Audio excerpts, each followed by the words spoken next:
Me mama kwaba eba nature servant aswe so. Idiane na kwa ade pagagai. Emi se munni me dada. Ene de me kwa na me nam. Ye wonu bebra ye mpa ho ntuma nkyere mu. Ene ye da foforo kra. Ye be pa ho nyina ntuma akyere mu. Ise bi wo mu na se ohia bia. Na bomoden afre. Me pa cho ye nuanom mema ye ba mo so. Eye mema adwu. Ye de ne nya de ufa ye se de purposely for a man ko a. Eye fu tirim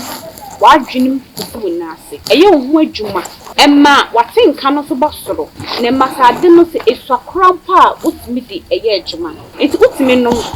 for sa o kwa adwuma fa utimi teki. Basa akono ne basa pese wo bo adwuma na wo boni yiye ema oba no eni chi. Emma ye nigye e wo ha yi so de ewrade ma eno ane asoka kakra ubebu e de amaye. Na me so afobie fibroid e ya de a e ha ya adwin bebre. Fibroid nti obi akwa aware mfi bebre ni wonya awo no wawo. Ye wadru a ye mfa se kan kan e be melt fibroid ni bia ma na ba bontin ama nso so nya ye funu awoba. Fibroid da oba so a menu di adanse se ma kunu mo topasan enye adwuma. Ono wonne fra no pa so anwumre. Ni sentimi na se piemu kwa na ebetumi so ase ema ya himfie hu hia ye ai me nuama ahimfie no ehu hia ye pi so ohini ba ahimfie na sa ahimfie hu aye fi ana hoho ogbo ewra na sa ahimfie hu aye fi pani so beka so ba esima hu di usisi ohu abonten no na inside the under canoe ho no get ho no uyiyi ho niema e ho ntampe no wuhwehwe esie e wo se ho ye kuma na ohini bo wura ho a pie no kra ye den ama no nti me nuama me wo mu so ye wo ho eno ane se obenunum di be hohoro eno ano no na so ohini bo wura ahimfie ho a niwe be fi ne chaw ewo ahemfie ho okwa obesan so ababiem na me kan me nka senwie ye kan se bia stroke wo stroke na so mfie bebre ni sia na eba ye nchen edi bosome mienu bosome ni ensa oba the nature servant o ho adru ejitum se edru bebre wo system ni obi edi edru ho dance na mo amunim abaawa no munim ne nsa no adwuma na mo amunim no enye spiritual eyinkwa no woye physical so kan ne be ya enipa no wo san hu yade wo hunhum no na wo san ho na mani enso ka ho enti se wo stroke na sada wo so bebre se wo nsa na enye adwuma ana wo nan na enye adwuma ana wanu achim ana se untumi kran keka ho kra na wo ba na so ye so a obehyew ama wanya ahoden ane na me se babiem ye fra bibi ti se emma ye wo candy gonorrhea syphilis ye woni nyina wo ho e ka ho bebre na ma mema ye no so kofom e ka ho bebre so na ye ma ye mu no ya himfie no e kwan ne ye kese so pesa himfie ni ka chum kete na wo samo jeni mu so ya refree ho a wo ba the nature servant ho a ono ye herbs enya brofudru ye ha ya no wakon wrem okwa ye mutu no akotete na wo de aye eduro ede ahye ene yade ye keka ho aye modi yade bi wo hwa ye ntimi modi wo hafe so wo sa yade ni nyina na se upe eduro a ebetumi atene tatahwe a wo ba the nature servant aso ye so a won sabeke bi screen na wo hye no numbers na egusu me pa chobo modi na peke ne free eduro no mfa ho ne ba bia wo so wa brochue so wa African countries bia so wa Ghana ha say baby o bia delivery free adwuma ye be send dia mo medam ase tafofo ye be share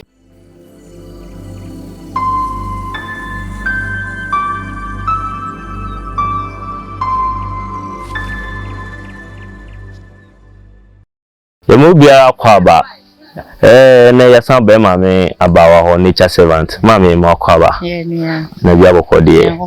na de o ba ma san ba bia mo wo say ti asidi egusu aka no kre so afi fo na do fo mun ko so a on say mo hwe video na subscribe ho mun bo so ma on sa do bi so bo modia na click so ma yi na say video ne ba bitimi nya bia hwe na o mo bi so etin dia dai ye dia boa wo ye da ma sem be ne sa mama na we bisa say me ba mane wa mane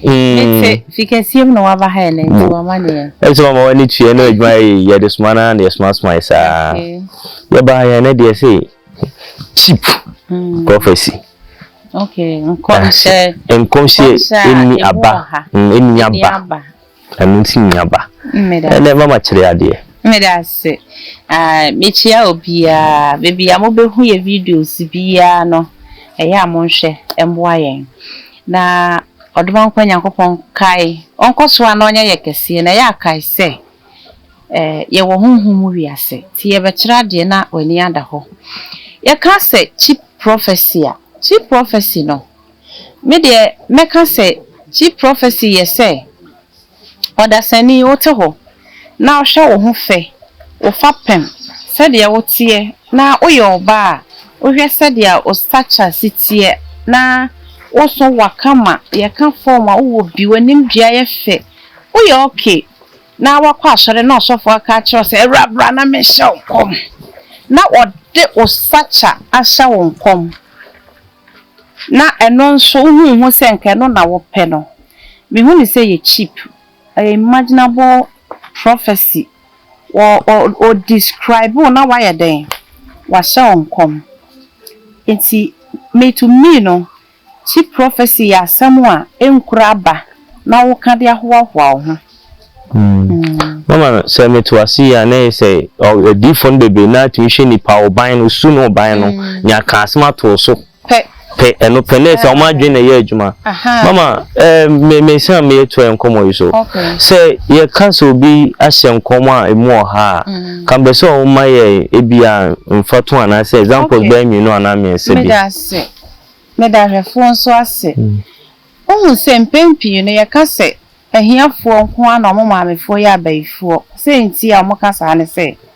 meti ya sisi e ma menyi matare nto ho na menkopentuma go bi nhye na menye me ho basa kakra na menkotena sondem na menkotena kona bi na menye me ho mo a asem asofo beka kire me no me dressing ho asem eno wo beka omo hwehwe okra no won connected to nipa na spirit and bisa questions and feel cry ho na waka what the ne physical eye hu na wo den all kan ho asem enti cheap prophecy is when appearance a chere say wo problem enti me be kan asem ba ko mienu bia ma ye de ato ye hu fo say wo problem ana wo house set ten kra na say wo ko sofo bi ho wo ko di ni bi ho wo bi ho akobisa sama na wo abusa ana wo consultation a ma wo problem no show e dressing ma problem na how no show ahofam wo be confuse no hu asem bi anka nchiro me ba try say indeed we are gifted na our spiritual eye ana say our energy hu ade wo mu a enye watare no na obehu uso no be yi ne ho ama na hu say me kra me de nam ne enie ni anipa na de nam ni problem a ma waba ha no eni obeka kire na mana ka kire eno no obeka se sofo hyen kwa wo meti hai dia medi kra ye den den ma me eno no ne ye ka se ekura value what you see na se meti hai bia na me ni kapre nso ma bon makeups address chinchire na me ba sofo ho na sofo hye me nkom na ma peche ya tare me na se kama ti so obi ama sie fi play mu na o start se wo hye me nkom a fo se mi obi eno na ade be hu ba bia wo kọ yesi dua ba no be ma ye hu dua koro ba ti dua bi wo ho a ya dwane ni ntutu enti ye ne tanju dua ti mi so akutu ma ne ye yie enti nka se dua ba na ade be hu bio ma wa dwane nye smart say ya kasa kutua consultation 500,000 and sana wako hu osofo bi ama wayi adisema kire wa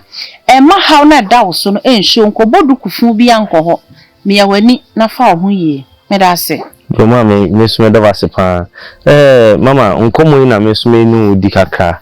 em say yem bebele no ye ta sorry most of times in concert a share no enyo wu abedi yeah eno na ekitin enyo wu a obedi ye obetu kwan en ye mfa no so nka ho mama eno no ye ka kire wa ye san ne asan ba kire so fofo na asan ba kire o ye kwan se ni se na da wanim na no montu se ni na abetu na atwa odwa kwa kire ebi ameka se obi akwa ni abekire obefa wako ni asan dia hye omu enti o pire wa ha emwa ba ma wontimi nko so okra bia wona kono de okay okra bia woni su na odasani tie na menka no kwasem bi nkyiraw ohobi wo ho a eto odasan e ka wonkra bia ho enti ukodum pempensuo bi na afei na ano ye den aka hu se nsu huru a ye den ejo enti se ukọ baabi na ohaw na ode koye no egusu so wa nyanwa botere Bia na ka won krabia ho nanso mmerɛ da ho sɛ etwa won sɛ chinchire mani paka sɛ ye ni obi a ni biom bia na ɔha na ato wenne no wo ye den ebetwa enti demo a wodi chi no ade ati wo no so brɛ ne ho ase enti so obi hyɛ wonkom sɛ akwantu da wani mu a cast your mind back ko hwɛ sɛ na so me kora ye ka sɛ me betu kwan na me ankasa kora no me wo best set de mini best set mini way kai miracle can happen yes obi betimi ehira da krope apagya wa ye wiye nanso bisa wakra na otu mu ne se akwantu kan nkra bia ho ana nti nkrofo bebre tu kwan akoduru akwantu mu kwan ne bie ma mo e mo makọ all right nanso sansa ne kra ma ho kwan na okoye ni nti wo bre nti ye hwehwe ye kra na pede ya nsa ya ye honam ani de ti so osofo o hye wonkom na osan ka kire o se owo da wanim a ebi ye nokre ye twam yeye na okase yare da oso a bia na yare no doctor kwa kwa hospital ho doctor ka kire o se yare bi eni ho omuhu wo ho eya na ka ye nkra bia ho ka ye shebre ho se nipa wo mpempenso bi a obeduru a yare bi ba behye eduru ba bi ada kro be sore no na afiri so kọ enti se ye hu niema we nyina sa niema e ka ye nkra bia ho e ka ye shebre ho a esi eti so eduru ba bi a e ba be to ye wo kwan mu ye hu a e ba ye nya ye ho abotere na emum ne oba ye gidia na montuo ne mpaibo wo bo mpaye na wo gidi se obo ade odomankon nyankopon na nkasa no wa ye wo sedia ope nya ne awo wo pe enti hospital doctor say onim yare ko na wo ko na hunhumu obi bo yare ni din kirew na ye ma na anya yi a fu ani kire obo ade no na fu wani hwa asase so na ne asase nkasa ohu beto why yo monko so na mon subscribe na mon yede mon click so my because chechiri we nya no baby a aba onya monko so anhira wo let me say ene de obi yani na o cho kire ade pa me bebisa wo ma me ti we se ne odi kan me ni visa me ni obi an so te abruchire na de ato so se o be ko etimi kan date kire wo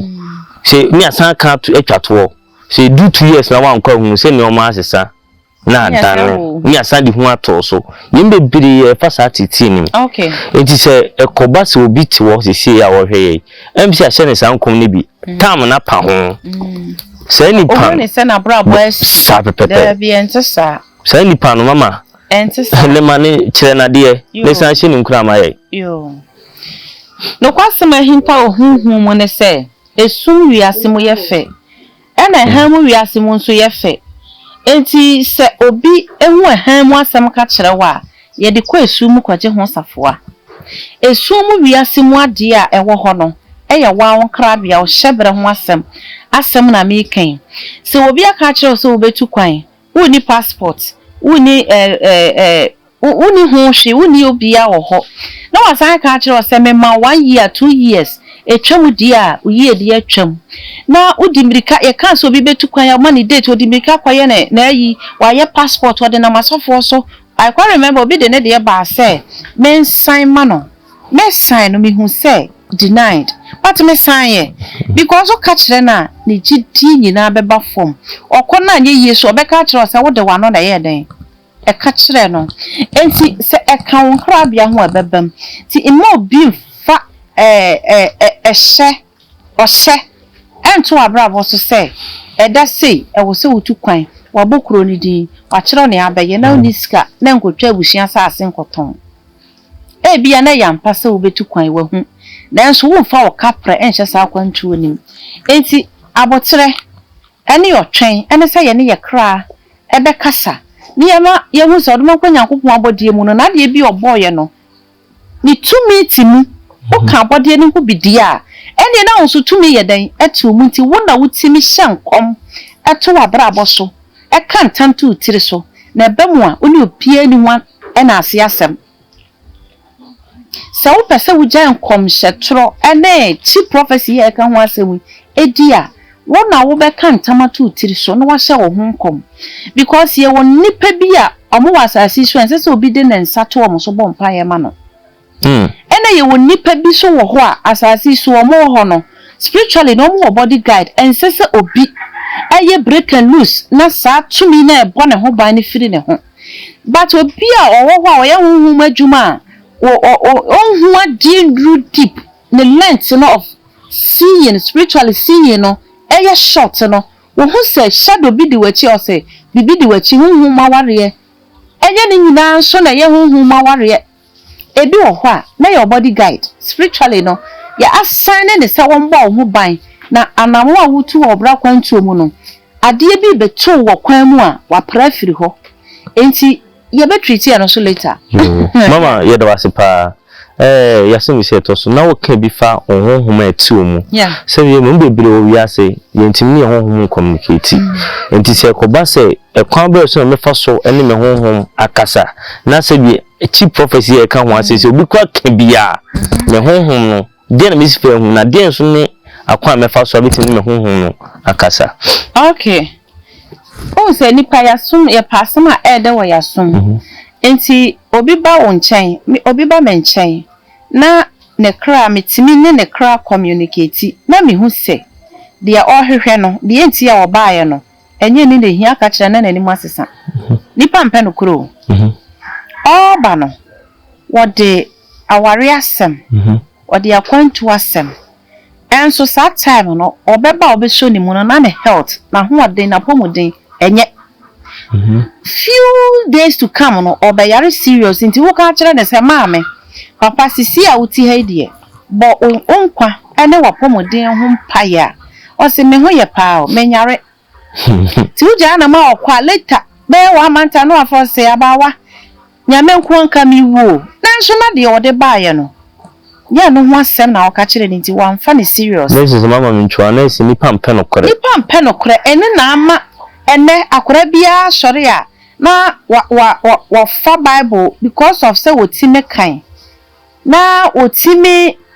wa wiegu ni tirim enti wa fa quotation ba ko a wotime abie na minimu sa potro na otimi eso ni ti ehim ko banti waka asam kire wa na oba na wana nkokomu wo so wura fi se wo so ye ohunyame ana nipa bi wo ho a wote no kwa asam ana ne buafu asori wonzi ho piom menka asa asofo ne nka no kuro but e wo se wo ma wo ina energy kasa kire wo se bebi asem wo afiri baidie efiri mi fie enye ho na asem ni fi. You have to be able to identify between cheap and false prophecy. Okay. And true prophecy. So be can wasama, let it be as someone. Uma me nebe kan wasama chira ma wa say no correct. Enya wo. Wase kona ko bisa wo maame. Na wo bisa wo maame na wo papa na wo nana bi. Amo ma ka cho so yampa o.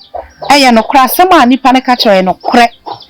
Eno ne ye ka no nkom hye. Okay. Enye matade a me ti hei. Ti wo musade e da me nsape. Na me hu se wo kom because bibia akonfo de to mo nsa e da me nsa so se me ti hei. Na sa me nkom. I can easily humiliate a man of God. Why humiliate you because who me dressing na obe ka ho asem wa bra anya sa na metie. Enti sa so na wo nipa na wo kɔ no wo ye good wo ye bad wo ye slay queen wo ye hook up girl wo de dress it so obi a wo ye slay queen e ho asem e na obekɔ akoka nti wo hwede etui aniwa ye hwede e wo hunhum that is why me ka so mo ye cheap prophet e di no kora time o me le de o kira de pa na ye fa bi nsu ntu ye ho fo se bi se o kɔ ba bi se ko hia mo a wa ho fama no mesra wo hwe ahmane e bo no na de ho asade ye de ahyeko no be mo hu no kore e wo mu na se bi ukopa bosia na se odi chin se google won se go na ya uko wana de be ma wo ko mu chin ko ton fa ife de ore kwa akoye enti mesra mo nko so ehwe se nyansa na ma be bo ye nyina mama ye kire ho ade okay bi de na de wo cheap so ade ayefo ade mu ha eni ngina so na e ka ho asem nti mama nipa bebere anyare e wo sa nyoma no nipa bia frifie e wo sa de e ka ho asem ne ho obi on man ma me come man is come to aduane ndi because obi wo ka kire ne se onye wo na ye no na so aboso me nkoro de share yefun ba wiase o sa man nyina ekoso ye mu bebre e na ye wo ka se be me de wo se nya asofo nko akonfo ka ho adunsifo ka ho mama sise ye nipa na ehia moa no ye nipa ye sise no me be say sa ye kra no ye kra na etie mu no mama di na me kra ne kasa betenene okay en na be so boy kra no e be mama nya asem mama kire ye ye be kire kakra bi me da ba say eza sa wo kokan nipa na asem a wo ka no ni book antwero nti no ni refi so ye bibifo ye ne ntwero book na ye ne ahonhom na kasa oti ase nti ene na abibifo ye kan ngoma ye ne ahonhom ne ye nananom ne ahonhom ne kasa na omoti mwati ane omoti nsuo tumi kasa enti nipa kra oti mu no oti se nsuo tumi ye da ho na because oyo nyame abode nsuo tumi ne odomankoma abode wonso ye odomankoma abode a bibiti mu a e wo so obi etimi consult no ti se mitimi consult nsuo tumi ma na kire me se abawa ye say dia na kire se me so mu na mitimi ne wo na spirit a ye okra ne kasa dia wonso so otimi ye bi what you say otimi che okra de ne tena se okra bena tena sa na mebusi wasem de yakoso ye ofe in fact ye de me twi famusa mema de twi famusa na ye wo fa na den ti bibi da manim na nya prato twe ne mame na nkane na minim na ma ye den mahu enti se me ko na me polia ma shenso de ye bi nhyɛ menso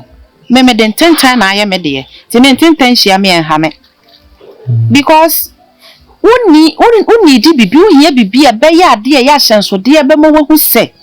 kwa wu koi kofi wa wu koi wan hwa na yere be bo ne yere ba beto wa be hyew de ne be indicate obi wo ho se me fele se bibi nkoye wo manim wo fele ya san wo se me te ho akwantu a me betui me ho ye me basa na kire se wo betimi akọ aba bedra sumje but positive results de unya bi bi a wanya akwantu ma akwanya se wo se wutu kwan ekwa akire wadwen ye ontanta se wo betu kwanya kwa abrochire wo firi wa bibia asase ewe so eja ekontobere ne ya bedru edie na wo kodi abrofo aduan na kire se wo betrapo akọ man foforo so a ye kwa abusa ye kwa nkra ye kwa spiritual protection and spiritual backup enti wo ne wo kra kasa me kra yaw sorry pie na bra sada no wonfa me ko nka wano wonfa ade ye srade ekosua mojanam ne sa ne amane nka wano enti fitia na pa na osore ye no wadwuma obeye ne sa wo ne wo kra ne be kasa wonam ana ne kasa wo de me nkasa sada no wadwen asai wonya due bi asetena din a ose me kra se de mframa boy se wo hu mframa tumi a ebo mprapra no mie musuo esan firma brabom enyi yo hawa deda manimu a me fredi a ebekwa akwatumi wakwan mu enyi mfiri ho mame enti wonsam a wo kana na wo kra ye den etie enti se de ye wo nipa sutifo no sanso ye wo bia ne kra so asi yes mum kra ye wo sa ene ye wo bia nani hu ade nso ne kra ni afira e wo se unwane no ti se ye ni mu kasa ma oti ase de a wonne wo kra wo ye mu so kasa obeden eye hu mu masem mama ho de ye fan for that chi bi e ba bi di ho nkomo because what ba be kra lo atwema adwan kwa akire kakra mama nyame nkoso a won hira no ntere o hie maye mama ba se mu se esa to so am say wo kan bibi ya na mu satans de aware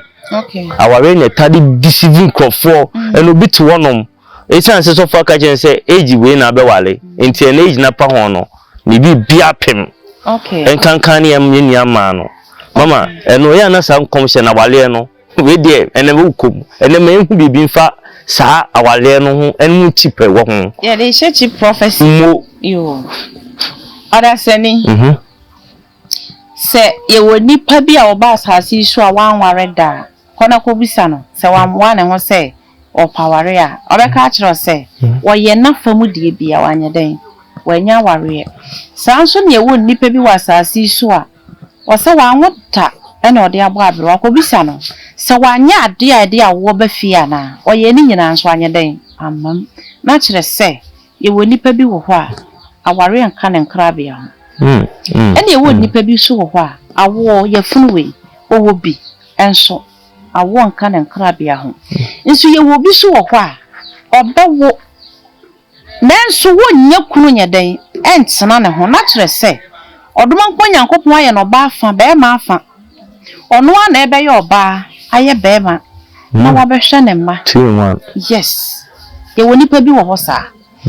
enti abodie mu no nyame hyehyɛ nneɛma bi a ɛboro nipa adwene ne nsi ase nso ɛyɛ obi sɛ Nyankopɔn yɛ homɔboragya ne adɛn na ɔma obi ayɛ bɔni na obi awo bebree adɛn na wama obi ɔbaa baako obetumi asɔ ne nsɛm otwe ne kra ne waware mu chances 7 times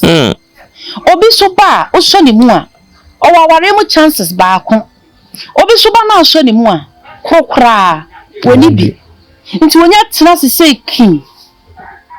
asema obehu wa ne ho ne se one aware de on forget no mo ne bra awo de obetimi awo nanso ontimi be ye obi message da oka wo ye be ye nipa adwe mu ntanta ba ne koro no ne se abode mu no Nyankopon ama osa ukọ soro eba fam oye den enyina ti mesre ti enyina ya bete ye ho ase na kwan ya obefa so hu bia no de kan fo obo ade Nyankopon na ase ema no ni ope no de waye sa asam na ye kan se hyebre no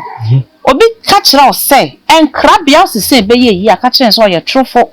udi fire soro ena de baaye ti se wa pre aware ho kwan na ye hye obo se bebam na wo no mu niama na wo so seed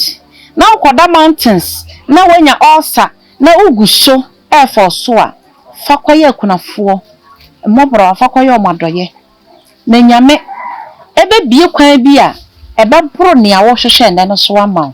eno ne koba ne saa okofo obi owo bi wanya bi na onfa nye ne yie no okofa firi ne nsa na de abefam na wayu so akosi wuwuda saa na tie enti obi nwa enye nwanwa saa nso na obi a ankwa aware a enye nwanwa saa nso na so obi a wo different fathers na wonye kunu na so yo ba pa enye nwanwa because shebre ne nkrabia mu asem ka ti sa wo yo ba na wo ye bema na asem we towa hwe wo brabom na da nyame ase because obi enya waye obi wa aware mu anije wonye kunu wonye anjire na so wo ma na wo bebra obi ana ne papa no wo pe ba kwa ya ade wanya o nse nyame won wie na ade a wo ye no won wie asetie ma wo won te ne ho won te wo ho ase nyame wan hyehye niam ma nipa hu ne se eyefo o ya ma wahu se ono no de ne ho ne ope ene wo ye enkrabia ne hyebrasem eno no enti masofo obi ana da o se wo a ofia baifo enye ni nyina baifo no nye omontimi nye ni nyina no muni mu hwi omuni mu hwe ye woni pa bi wo ho a ne fie be yi kura suro no nso woni ti mo mayentu ye hofo na yensuro do manko ase na bodie mu no se de ode nkrabia ne hyebre maaye na eye different medam ase yo monkoso na mo subscribe na aduma ne won mombo so mama Nyankopon nhyira wo ene ne nkomo no kra no wakasa ma to mebra koma so megiri se obi te wonom saa mane asma ko obi amane ama no iska obi hwie ma so fudi obi iska obi dey for so awale nso ye physical na eto ye shebe di fasa e da mo veka shebe di bi fasa ma do abawi ase mama ene bia mati ase se ebi ase do enye bible ne nkwa ne ka no kore Nyampon kwa de honhom aduani pam ene ye lucky se ehia wo abawa Nyampon kwa so enhyira wo amen ye ka chi prophecy nkomhye ana this me mo ha a woni part 1 ma uti a wo so hu se de we de ye mo ha ene mama e kira de mama wo se wo obi a wo me no shaka krama ye na yenso yenkomo no se ne hia ya hwefofo ne ye tiefo ne nti no we se de dumo mama mas me twato pa cho se me tu me yale na makosofo ho na sofo aka che me se no di kan no yale no ho ba me nkam yale no na sofo di kan ka branto yale ebeja kwan wo kunya bi o yale ebeja kwan na emom no ade ebeja me kwan no no san ka che se ya itimi ye ho kwan bibi eye e wa bro nipa na mama se no sa no nyame timi onipa kra bi hye nipa mu e ma na ji nipa nkwa de no kra eye no kra okay eno de eye no kra ena na meka enkrabia se bia yare bi ebetimi abeton so na de wakowu yare bi betimi abehia wo kwan mu but men bi bedu a ebe twe ne ho afiri ho enti ye woni pa bi so wo ho a obetimi ehu ne se yare bi abeto ne so odi agora ebeku no eno no nya se yakotwe obi kra na de ama no yakata yesre what you say yesre Bible mu kura so obi sere se erade kai madoye kai ne ama ya ma simesi pen se obi adamase pen a no odi mfie dunum eyeden aka ne mfie ho na chose nyame timeye enti na so wo ho a ye niam a otimi de wura hunhum mu wiase kofa bibi na se ko ba sasem to na wo ko hunhum akofa ade de abaje ho ne ye ko ne ye nya hwede ne na police station ye do ko ya se ye banche bia ba ko na tu ya ne ye ma 15 years no because whole life one ya ade bia sunsumu no ye kokko pe bibia plead on your behalf ye enti pempi no adoye wow ena ya forebo a ye ko hunhum kofa e de patasa ne ma we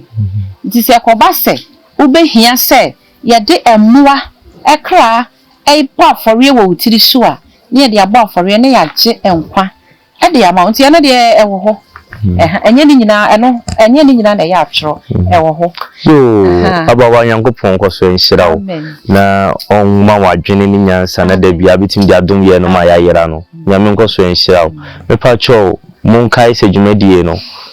bibi ne de ye eno anso be subscribe na adobada won de aboso amae na se bia da bia no obetim se ma esim kunan obeti dia mo ayera dia ma hu ablabo anu beti no wetimi ya da edi bia fa bia hye oboto abo so no ma na etwa go no se ba se bibi na membusa ma watimi fa no ma ne frɛ ana kuma se so jitimi ja to na etimi ya da ye de boawo da ma se e da se ne e be so ehia